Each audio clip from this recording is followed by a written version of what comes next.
oqni oqligini inson bilib turib qo'rqoqlik qilib qora deyishiga nima sabab bo'lar ekan? Ammor ibn Yosir degan sahoba bo'lganlar. Abu Jahl yaramas bu kishini onalari Sumayya onamizni va otasini qatl qilgan Abu Jahl.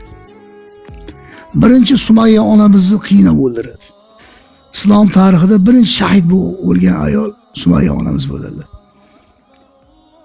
Birinchi onani o'ldiradi, keyin otasini o'ldiradi. Qo'lida Lot Uzzo butni ushlab olgan bo'ladi. Shuni Xudo deb aytasan. Ilohak, ilohak deydi.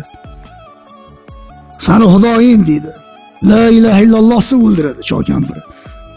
Navbat Ammorga keladi o'g'liga. Ilohak, ilohak, sani Xudoying deganda bola qo'rqib ilohiy, ilohiy deb yuboradi. Mani Xudoyim deb yuboradi, qo'lingni, butingni. Bolani tirik qoldiradi. Bu xabar Rasulullohga yetib borganda Rasululloh sallallohu alayhi vasallam nima deydilar? Ammor tili bilan eshitsa ham qalbida Xudo deb turdi deydilar. Qarang, birozi uchun tilida gapirgan, lekin dilida Alloh deb turibdi.